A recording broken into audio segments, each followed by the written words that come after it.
This picture here, this is La Defense, a business area in Paris, very modern. Like their new downtown area. They have it quite a ways from the Eiffel Tower and some of the other sites. I heard that they have a building code or rules there that you can't build anything taller than the Eiffel Tower, and they don't want any of the taller buildings to be anywhere near the Eiffel Tower just to not take away from it.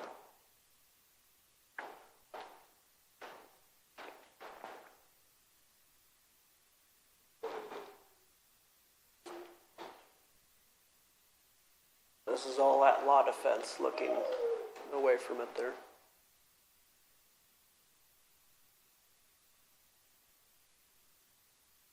That's Randy there on the top left of that picture talking to that woman. Bethany one there. The guy in the hat on the left photo there. Yeah. He's the missionary to France.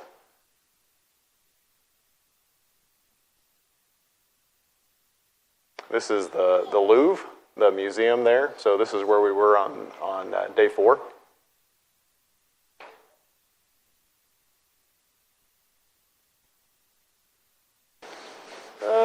Yeah, this is us all coming in here. Day 1, Friday. Long day. That was a long flight that was super rough. Could not sleep. It was overnight, and it was like someone shaking the entire time. There's the baguette that we had every day. Yeah. The chocolate bread, too.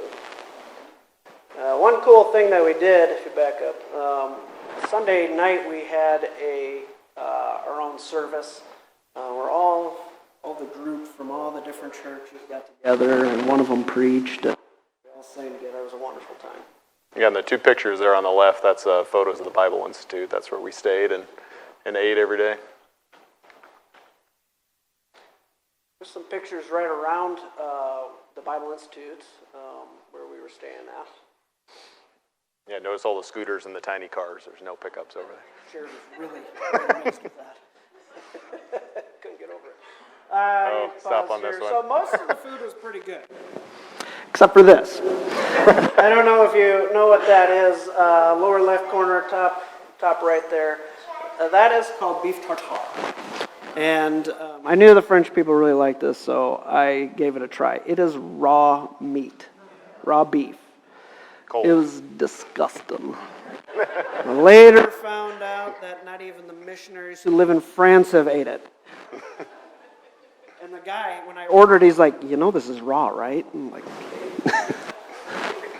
The desserts were fantastic. People go to school to learn how to do that, so. You took a lot of pictures of desserts. Eiffel Tower that night after we stayed around, we went to the Eiffel Tower. We actually climbed the stairs up to the second tier of the tower. The third was not open, so we could not take it all the way up there. Oh, there's some of the Olympic events there. These are views from the tower. So you can see the left and the right picture is the volleyball venue that they had there. So like we were talking about earlier, when people were coming in and out of these Olympic events, they were all kind of mixed in with the sites and everything too. So, and I'm not sure, that was in the opposite direction of the volleyball event there, but I'm not sure what that was, but it was another Olympic event there on the other side.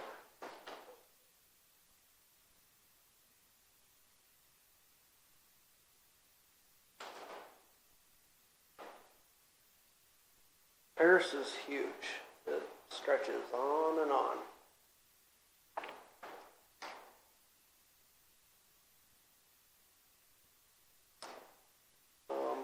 Let's see, this was up. Some of those pictures are from London. Yeah, the Shard. So you can see that picture. Oh, go back one, please. On that lower left there, that's the La Defense. So this is a view from the Eiffel Tower looking toward that new downtown area in Paris.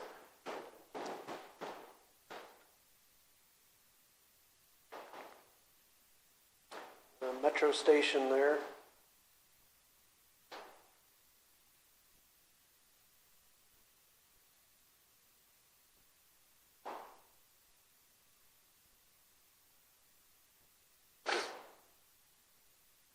Took a boat ride that night as well when we were by the Eiffel Tower. Oh, there's the Olympic torch on the right photo there. Notre Dame Cathedral in the middle.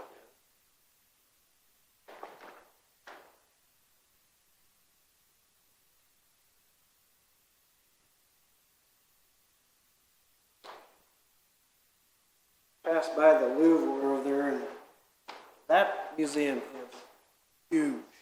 Absolutely huge. There's the Louvre right there. Yeah. So after we were done there, Jared and I went to the Louvre to look around because we were very interested in a lot of the artifacts now. So we got to see the Mona Lisa. On the right there is the coronation of Napoleon. And you probably can't see it from that distance, but Napoleon was kind of a big-headed dude, and he thought the only one worthy to put the crown on his head was himself. So, a couple artifacts here, Egyptian. In the middle there, you see the Egyptian god Horus. This dates back between 1069 and 664 BC. Horus is one of the most significant Egyptian deities who served many functions, most notably as the god of kingship, healing, protection, the sun, and sky.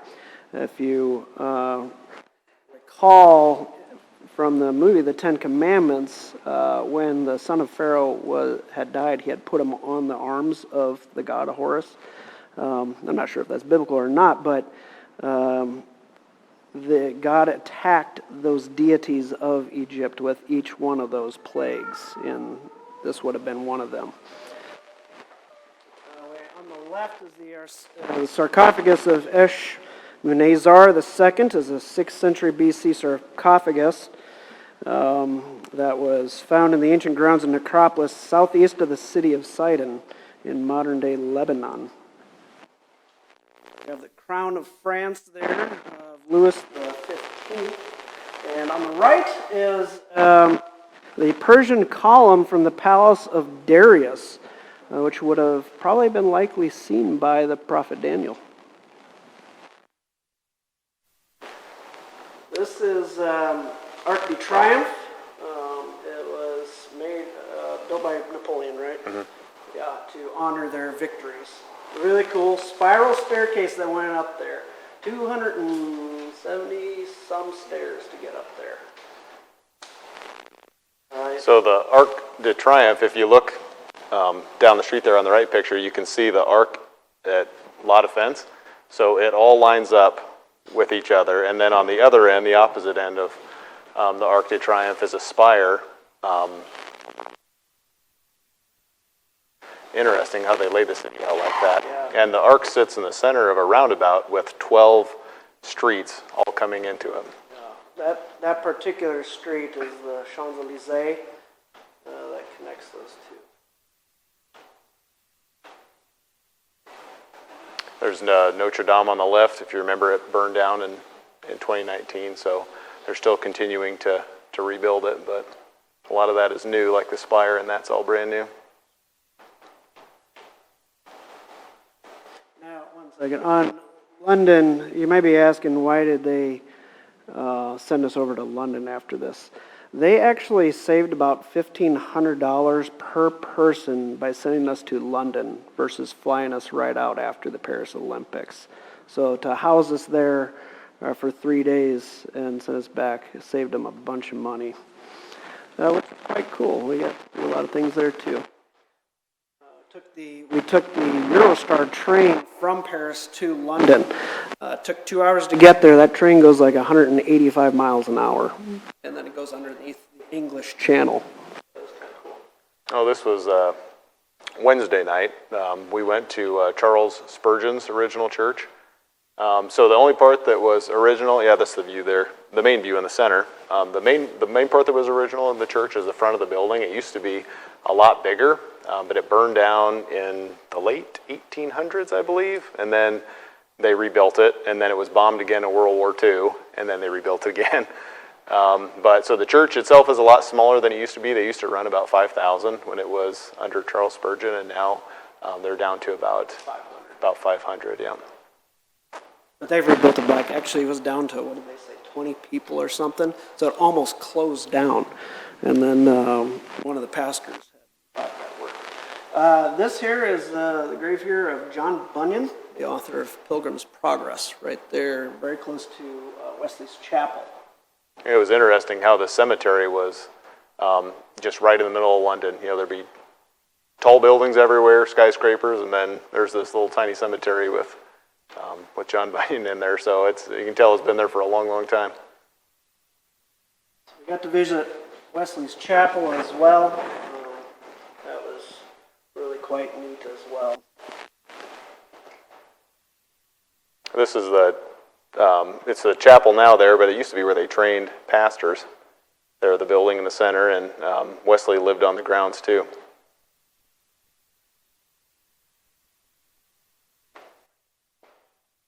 Wesley was so hated that he had to build his pulpit up. Now, this is actually shorter than what it was because people would throw things at him. And they had to shut all the windows because of people yelling from outside. They hated the message that he was preaching of the gospel of grace through faith.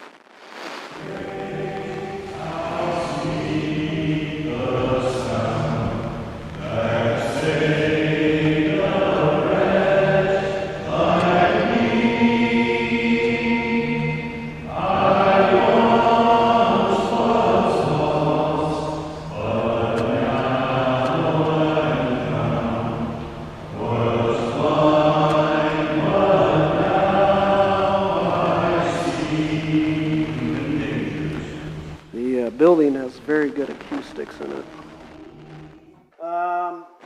This is the Black Obelisk here. We went to the British Museum, and Lewis McClendon, he's a pastor over there at Canton Baptist, he was there, gave us a tour of it. This Black Obelisk here is from the time of Shalmaneser III in 841 BC.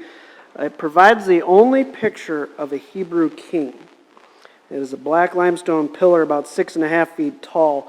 It portrays Jehu, king of Israel, who wanted to buy the friendship of Shalmaneser, and it shows him paying homage to him. The only image we have of a Hebrew king falling prostrate before a pagan king.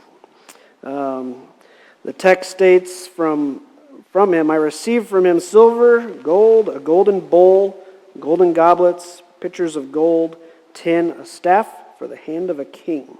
This would have been during the time of Elisha, and this account can be found in 2 Kings 8 through 10.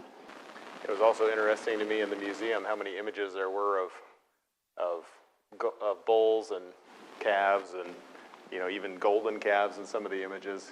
When we remember Aaron, that when the calf just came out of the fire, that calf was not a coincidence. That was a direct connection to the false gods that they were worshiping back in those days.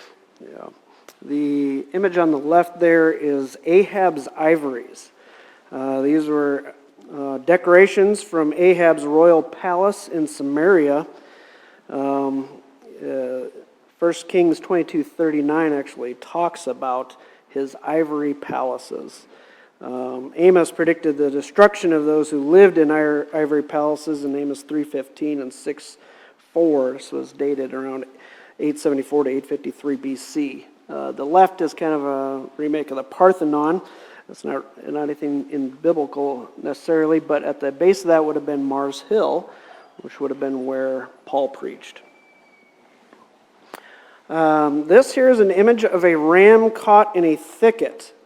This particular piece here is actually dated from 200 years before the time of Abraham, and shows that rams caught in thickets was a common thing for them. They actually, I was researching a little bit more about that. There's actually 2 of these that they have found. It's made of gold and silver, and that account can be found in Genesis 22. The piece on the left there is called the Cyrus Cylinder, and this would have been from the first king of the Medo-Persian Empire. It records Cyrus allowing captives to return home and rebuild sacred sites. It can be found in Ezra 1 through 3, and this dates 559 to 530 BC. On the right side there was an inscription over Shebna's tomb. He was denounced by Isaiah, In Isaiah 22:15 through 17, it says, Thus saith the Lord God of hosts, Go get thee unto this treasure, even unto Shebna, who is over the house, and say, What hast thou here, and whom hast thou here, that thou hast hewed thee out a sepulchre here, as he that heweth him out a sepulchre on high, and giveth a habitation for himself in a rock. And behold, the Lord will carry thee away with a mighty captivity, and will surely cover thee. This Shebna had built himself an elaborate tomb, basically, and God condemned him over that. It dates 715 BC. This image here on the left is the Taylor Prism. This documents the final 8 military campaigns of Sennacherib. However you say that, Sennacherib. The defeat of 46 Israeli cities, including Lachish. Jerusalem was not defeated. Hezekiah had built water tunnels to withstand the siege. And if you remember the story, God killed 185,000 Assyrians that were outside there. That count is in 2 Kings 18 through 19. This dates around 701 BC. On the right is the Nabonidus cylinder. This confirms Belshazzar as regent in Babylon for his absent father. Now, if you remember, history for a long time before this was discovered, they knew nothing of the name of Belshazzar. And but then they found this, and they find out that Belshazzar was a real person, confirming the scriptures. And if you remember the handwriting on the wall, and then Daniel was offered the third highest position in there. That was because Belshazzar was the son of the king who was gone. So Belshazzar had the first position, or the second position, and thus giving Daniel the third. Here is the silver bowl of Artaxerxes. This dates around the 5th century BC. The inscription is, Son of Xerxes, son of Darius. Xerxes is the Persian king known in the Bible as Ahasuerus, the son of Darius the Great. All 3 kings are referred to in Ezra chapter 4. And I think last year we have a headdress of a Sumerian woman and jewelry. This is old. This dates around 2600 BC. And this would have been from the time of Abraham. Now this shows the wealthy, affluent, and advanced culture that Abraham lived in. And when God called him out of this rich and pagan society, he was calling him to live in tents. But these are some of the artifacts they found buried with them.